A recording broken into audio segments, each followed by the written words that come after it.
दोस्तों, क्या आपने कभी सोचा है कोई एक पॉइंट से भी हार सकता है? जी हाँ, ओलंपिया हिस्ट्री का सबसे कंट्रोवर्शियल ये प्रो शो रहा, मिस्टर बिग इवोल्यूशन पुर्तगाल प्रो 2026। हाँ दोस्तों, हमें देखने को मिला इसमें कड़ा मुकाबला। सिर्फ एक पॉइंट्स ने मेंस ओपन का चैंपियन तय किया। 4 साल बाद शानदार फॉर्म में लौटे जेम्स हॉलिंगसीड जीत के बेहद बहुत ही ज्यादा करीब थे। जॉर्डन हचिसन ने अपनी बेहतरीन परफॉर्मेंस और प्रेजेंस के दम पर अपने नाम ट्रॉफी कर ली। निहत किया ने ऐसा प्रदर्शन किया कि पूरा स्टेज तबाह कर दिया। जी हाँ दोस्तों, आज मैं बात कर रहा हूँ बिग एवोल्यूशन पुर्तगाल प्रो की, जो 2026 हाल ही में 2 दिन पहले हुआ है। दोस्तों, इसमें सबसे चर्चित पॉइंट ये रहा, सिर्फ एक पॉइंट से जेम्स हॉलिंगसीड जीत से हार जाते हैं और वहीं पर जॉर्डन हचिसन ने अपनी पहली प्रो विन जीत हासिल कर ली और ओलंपिया क्वालिफिकेशन के लिए ओलंपिया क्वालिफाई हो जाते हैं। दोस्तों, सिर्फ एक पॉइंट की वजह से,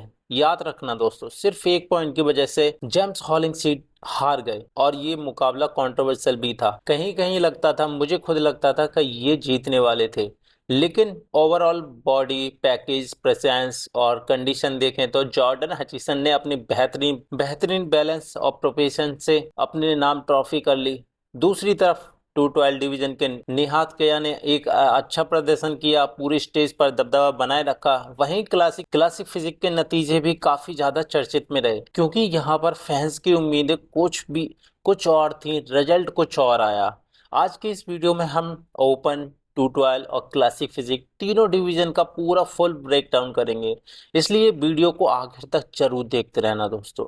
अगर आपने ये वीडियो मिस कर दी तो ओलंपिया की हिस्ट्री की बहुत बड़ी चीजें मिस करने वाली हो आप। तो नमस्कार दोस्तों, मेरा नाम है आदित्य, आप देख रहे हैं आदित्य स्ट्रेंथ एंड पावर। मैं हूं आदित्य और आज हम बात करने वाले हैं बिग इवोल्यूशन पुर्तगाल प्रो, जो 2026 का पूरा रिव्यू और फुल स्टेज एनालाइज करेंगे। इस इवेंट में हर डिवीजन में कड़ी टक्कर देखने को मिलती है दोस्तों, लेकिन सबसे ज्यादा चर्चा में रहे मेंस ओपन के रिजल्ट। आइए शुरुआत करते हैं दोस्तों ओपन बॉडी बिल्डिंग से। मेंस ओपन बॉडी बिल्डिंग के टॉप 3 इस प्रकार रहते हैं। पहले स्थान पर जॉर्डन हचिसन, दूसरे स्थान पर जेम्स हॉलिंगसीड और तीसरे स्थान पर लोरेंजो।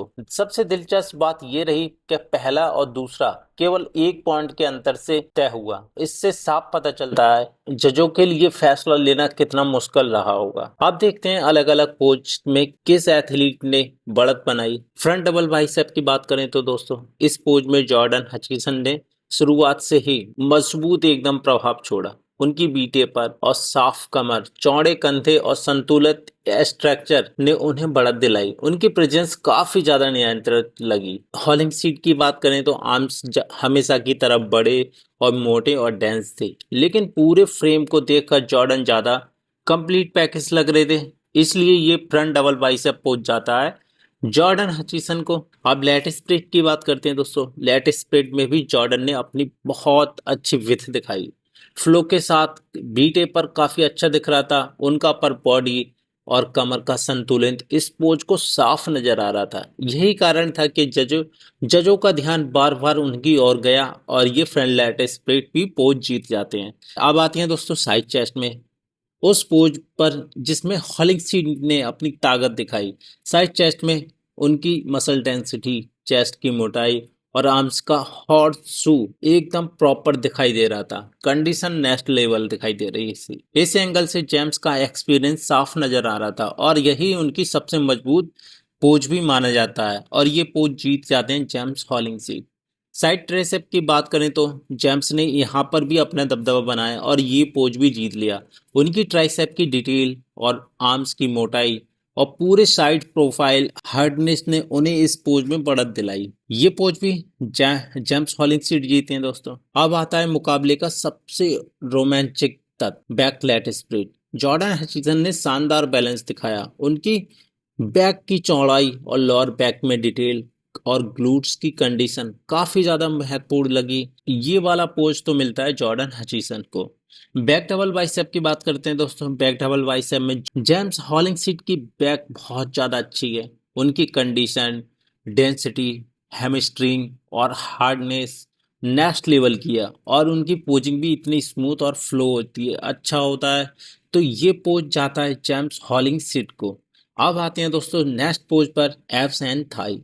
एब्स एंड थाई की बात करें तो जॉर्डन ने इस बार फिर अपनी ताकत दिखाई। उनका मिड सेक्शन काफी ज्यादा टाइट दिखा, पूरी फिजिक का फ्लो एकदम लगातार बन रहा था। हालांकि जेम्स के क्वाड्स बहुत ज्यादा प्रभावशाली थे, लेकिन ओवरऑल बैलेंस के कारण जॉर्डन को हल्की बढ़त मिली और ये पोज भी एब्स एंड थाई जॉर्डन हचीसन जीत जाते हैं। अब आता है दोस्तों आखिरी पोज और सबसे धमाकेदार पोज, वो है मोस्ट मस्कुलर। दोनों एथलीट शानदार दिख रहे थे, लेकिन जॉर्डन की चौड़ाई और ट्राइसेशन और स्टेज प्रेजेंस ने उन्हें थोड़ा आगे रखा और यहीं से मुकाबला साफ हो गया, बेहद करीब हो गया दोस्तों। और यही वो एक पॉइंट था जहां पर जेम्स हॉलिंगसीड हार जाते हैं और जॉर्डन हचिसन ये पोज जीत जाते हैं। तो दोस्तों ये मुकाबले में जीत मिलती है जॉर्डन हचिसन को और काफी अच्छी विक्ट्री भी मिली और ओलंपिया के लिए क्वालिफाई भी हो जाते हैं दोस्तों। अब बात करते हैं दोस्तों जेम्स हॉलिंगसीड की वापसी की। अगर इस शो का सबसे बड़ा पॉजिटिव किसी के लिए रहा तो वो था जेम्स हॉलिंगसीड।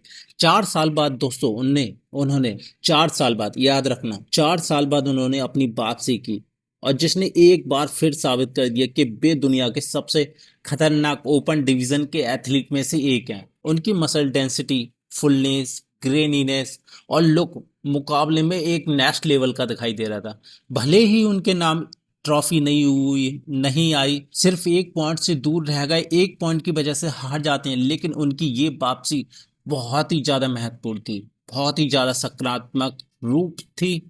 मैं इनके लिए हैट्स ऑफ देना चाहूंगा दोस्तों, हैट्स ऑफ है इनके लिए। 4 साल बाद वापसी करते हैं और इस तरह की कंडीशन और स्टेज प्रेजेंस, मात्र एक पॉइंट की वजह से हार जाते हैं। मुझे लग रहा है कहीं ना कहीं कंट्रोवर्शियल भी था, क्योंकि ये जॉर्डन हचिसन से ज्यादा बेहतर दिख रहे थे कंडीशन में, ग्लूट्स में, hamstring, back plate, back double bicep. अब जजेस पता नहीं क्या देखते हैं, जजेस को जॉर्डन हचिसन की बॉडी में क्या ज्यादा अच्छा लगता है, अब जजेस ही जानते हैं जजेस का फीडबैक क्या रहता है।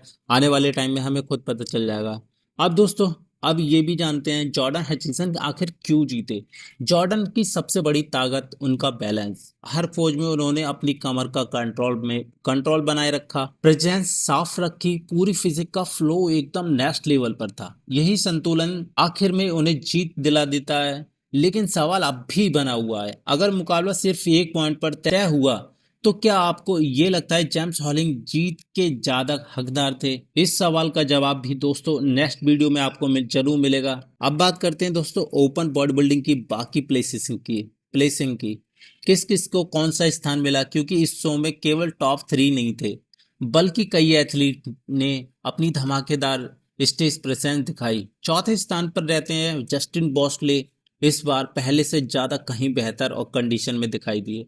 उनकी वेस्ट बहुत ज्यादा पतली थी, मुकाबले में अच्छी कड़ी टक्कर दे रहे थे, लेग्स में अच्छी सेपरेशन दे रहे थे। ओवरऑल उनको चौथा स्थान मिलता है। 5वें स्थान की बात करते हैं दोस्तों, अगर मैं नाम सही से पढ़ पा रहा हूं तो इनका नाम एमिर है, EMIR।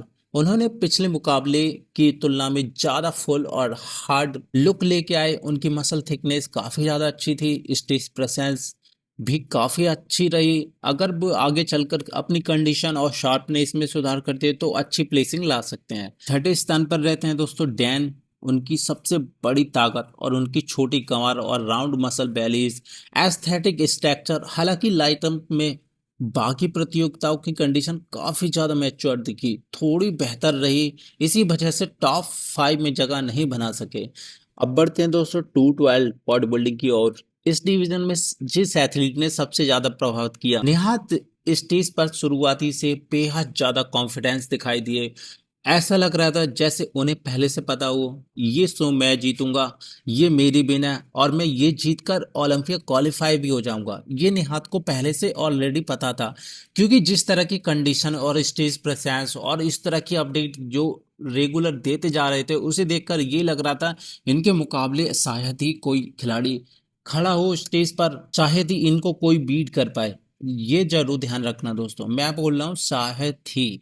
इतनी कंडीशन, इतनी डिटेल्स और इतनी शेरिड बॉडी इस स्टेज पर किसी की नहीं थी। बिग इवोल्यूशन 2026 में सबसे ज्यादा कंडीशन और सबसे ज्यादा हार्डनेस वाले एथलीट में से एक कहा जाएगा इन्हें। निहात स्टेज पर शुरुआती बेहद ज्यादा कॉन्फिडेंस थे। 212 डिवीजन में खेलते हैं। लगभग इनका वजन 211 पाउंड्स के आसपास था स्टेज पर। उन्होंने ऐसा संतुलन, पैकेज और स्टेज प्रेजेंस और कंडीशन, एस्थेटिक, तीनों चीजों का कॉम्बिनेशन दिखाया दोस्तों। मजा आ गया एकदम। मैं कहता हूँ ऐसे एथलीट होना चाहिए।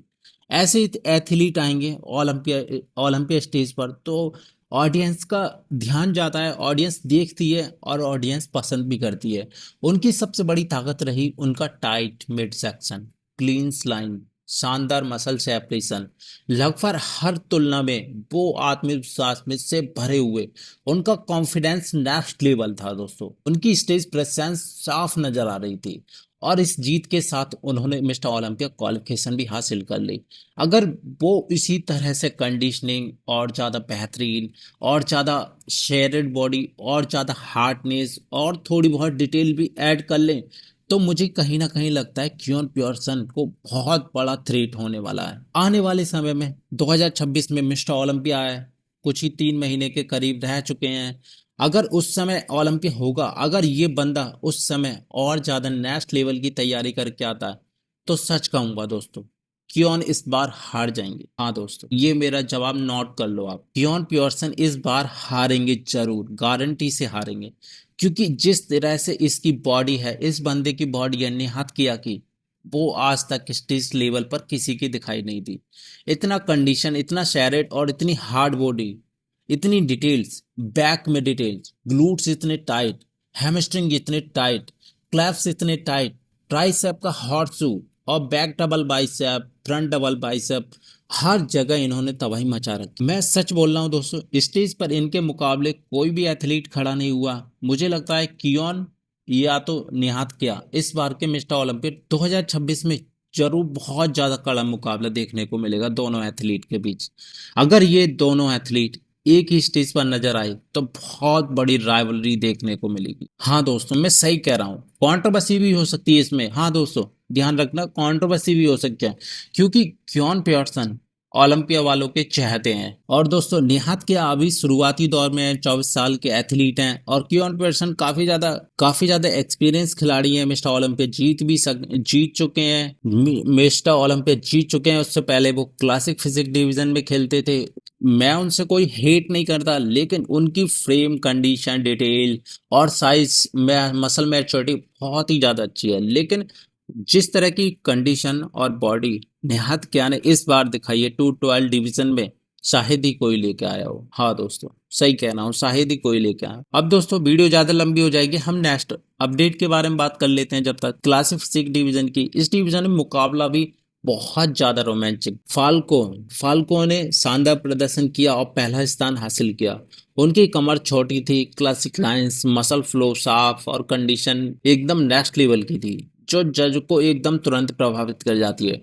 उनकी फ्री पोजिंग रूटीन भी बहुत ज्यादा महत्वपूर्ण थी। हालांकि कुछ कुछ लोगों का मानना है कि अगर उनके लेग डेवलप और थोड़ा और ज्यादा अच्छे हो जाते हैं तो उनकी जीत और भी ज्यादा प्रभावशाली दिखाई देने लगेगी। दूसरे स्थान पर रहते हैं लेस चेलो। कई फैंस का मानना था कि लेस चेलो को जीतना चाहिए था।